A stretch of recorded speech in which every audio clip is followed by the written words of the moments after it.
আমার পাশের বাসার একটা মেয়ে, নাম মিম, আর আমার নাম ইমন। মিম আর আমি দুজনেই খুব ভালো বন্ধু, বলতে পারেন একজন আরেকজনকে ছাড়া চলে না।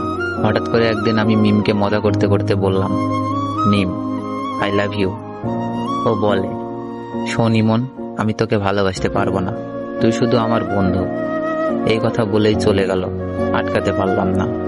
এভাবেই দিন যেতে লাগলো, কিন্তু মিম তো আমাকে ভালোবাসে না, কি যে করি। বলতে বলতে মিমের ফোন। ওই ইমন, কি করছো? তোর কথাই ভাবছিলাম মিম। চুপ থাক, খাইছস? না, তুই খাইছস মিম? হ্যাঁ খাইছি। তুই এখনই খেয়ে নে, আর মাঠে তাড়াতাড়ি আয়। আচ্ছা, বলেই লাফাইতে লাগলাম। মিমের মনে হয়তো আমার জন্য ভালোবাসা জাগছে। তাড়াতাড়ি খেয়ে গেলাম, গিয়েই বললাম, কিরে মিম, হঠাৎ জরুরি তলব?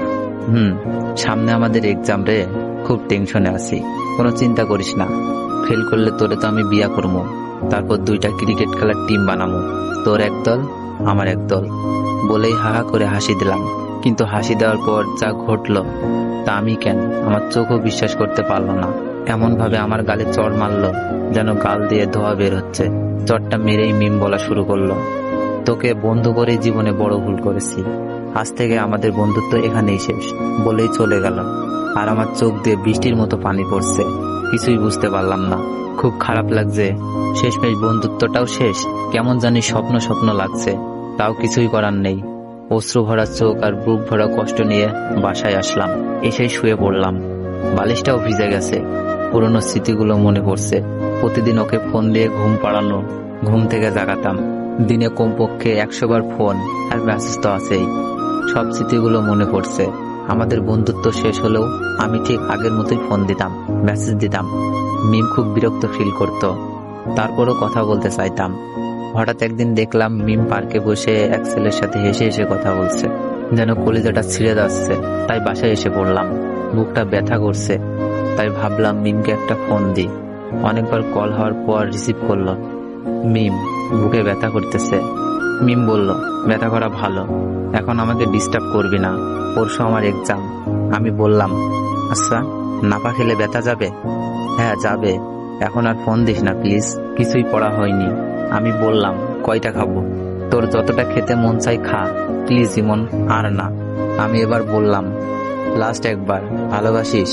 মিম এবার বলল, ইমন, এইসব কথার কোনো মানেই হয় না, আমরা জাস্ট ফ্রেন্ড। তোর অনুরোধে কিন্তু দ্বিতীয়বার ফ্রেন্ড হয়েছি, তাই যা বলস ভালো করে বুঝে বলিস। থ্যাঙ্কস মিম, রাখি। ওকে রাখ, আর ভবিষ্যতে এ যেন এমন কথা আর শুনি না। ওকে। ফোনটা কেটে দিলাম। একসময় মিম মেয়েটা সারাক্ষণ আমার খবর নিত, এখন আর নেয় না। আর জিজ্ঞেস করে না কাউকে পছন্দ করিস কিনা, আর আগের মতো কি করতে হবে বলে না। হঠাৎ বুকের ভেতরে আবার চিপ দিয়ে উঠল। বুকটা চেপে ধরে একটু বিছানায় শুয়ে পড়লাম। খুব কষ্ট হচ্ছে। আবার বিছানা থেকে উঠে আমাকে নাবা খেতে হবে। কয়টা খাবো? মিম তো বলেই দিয়েছে যতটা ইচ্ছা খেতে পারে। সবগুলো ওষুধ মুখের ভেতরে পুরে ঘুমিয়ে পড়লাম। কাক ডাকা ভরে উঠে পড়ে মিম। মোবাইল চেক করে একটা দীর্ঘশ্বাস ছাড়ে। যাক, আজ আর কোনো মেসেজও নাই, মিস কলও নাই। পড়ায় মনোযোগী হই। মিম মন দিয়ে পড়তে থাকে। হঠাৎ মনটা যেন কেমন কেমন করছে। তবুও ভালো, ইমন জ্বালাচ্ছে না। ছেলেটার কোনো কমন সেন্সও নাই। যখন তখন ফোন দিয়ে বলে, মিম, এইটা হয়েছে, এখন কি করব? ওইটা হয়েছে, বোরিং। কয়েক ঘন্টা কেটে গেলেও মিমের মোবাইলে আলো জ্বলছে না। হঠাৎ মোবাইলে মেসেজ টোন বেজে উঠল। মিমের কাছে বোরিং হ্যাপি দুইটাই লাগলো। মেসেজ অন করেই হতাশ হয়। রবি সিম কোম্পানির SMS। রবি সিমকে কয়েকশো গালি দেয় সে। ঘড়ির ঘন্টার কাঁটা ক্রমশই বেড়ে চলেছে, কিন্তু একটি বারের জন্য ইমনের মোবাইল থেকে কল আসে না। হঠাৎ মিমের স্মরণ হয় কতদিনের কথা। ইমন বলেছিল, মিম, বুকে ব্যথা। ওর ভুরু যুগল কুঁচকে যায়, মুখটা কালো হয়ে যায়, বুকের ভেতরটা খা খা করে ওঠে। মন থেকে কত রকম ভয় করছে। রাত 9টা। মিম একদম পড়তে পারছে না।